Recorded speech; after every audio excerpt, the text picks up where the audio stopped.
क्यों इकट्ठा हो रही है? जनता ये भी जान रही है कि वो कौन सा ग्लू है, गोंद है जो इन लोगों को, इन पार्टियों को जोड़ रहा है।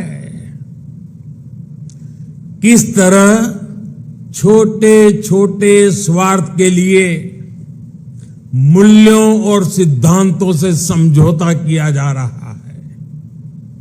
लोग देख रहे हैं कि केरल में लेफ्ट और कांग्रेस एक दूसरे के खून के प्यासे हैं, लेकिन बेंगलुरु में दोनों पार्टियों के नेता हाथ में हाथ डालकर मुस्कुरा रहे हैं।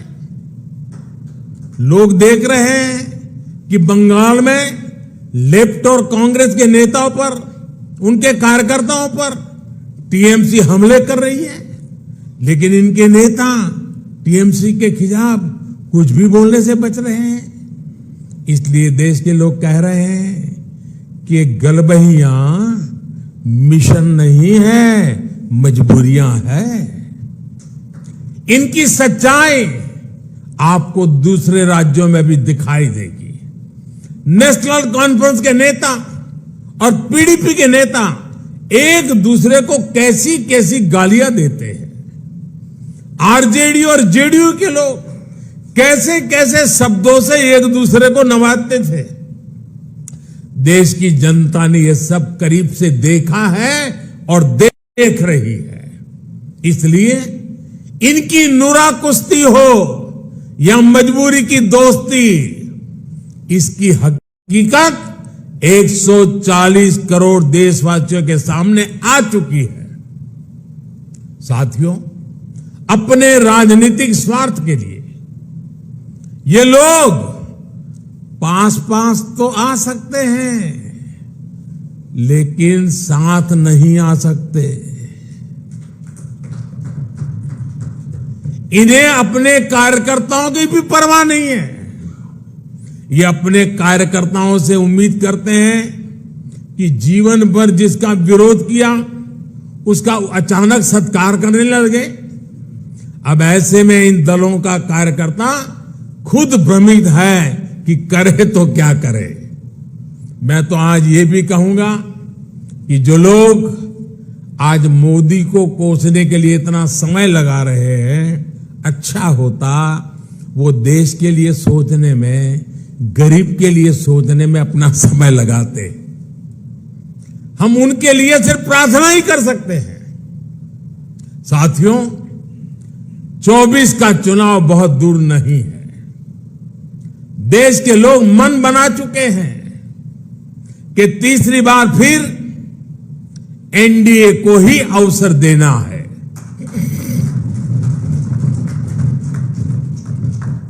देश का मन आप जानते हैं, लेकिन विदेश का मन भी बहुत कुछ संकेत दे रहा है। आमतौर पर जब भी किसी देश में चुनाव का समय निकट आता है तो उसका बहुत बड़ा असर उसके वैश्विक संबंधों पर भी होता है। हर एक को लगता है कि भाई अब तो चुनाव का वर्ष है, अभी इस सरकार के साथ अभी रहने दो, एक बार चुनाव हो जाए, नई सरकार आएगी तब सोचेंगे। स्वाभाविक है। कोई भी दूसरा देश उस सरकार के साथ जो चुनाव बिल्कुल निकट हो वहां संबंध बनाने से पहले, संवाद करने से पहले 100 बार सोचता है। फॉरेन कंट्रीज हमेशा चुनाव के नतीजों का इंतजार करते हैं। लास्ट ईयर जब होता है तो सोचते हैं कि भाई एक बार चुनाव नतीजा आ जाना तो फिर देखेंगे।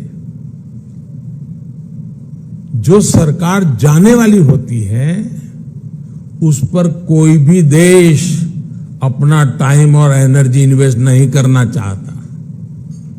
लेकिन इस समय भारत का मामला कुछ अलग है। सबको पता है कि हमारे यहां कुछ महीनों में चुनाव होने वाले हैं, फिर भी अनेकों महत्वपूर्ण देश, चाहे अमेरिका हो, फ्रांस हो, ऑस्ट्रेलिया हो, जापान हो, यूएई हो, यूके हो, सब एनडीए सरकार के प्रतिनिधियों को इनवाइट कर रहे हैं। तमाम देश भारत को मान और सम्मान दे रहे हैं। कितने ही देश भारत के साथ बड़े बड़े और वो भी दूरगामी समझौते कर रहे हैं। ऐसा इसलिए क्योंकि वो भी जानते हैं कि भारत के लोगों का भरोसा एनडीए पर है। यह हमारी दूसरी बैठक है और बहुत प्रोडक्टिव काम हुआ आज, बहुत स्मूथली काम हुआ। लड़ाई बीजेपी की विचारधारा, उनकी सोच के खिलाफ है। वो देश पर आक्रमण कर रहे हैं, बेरोजगारी फैल रही है, देश का पूरा धन चुने हुए लोगों के हाथ में जा रहा है।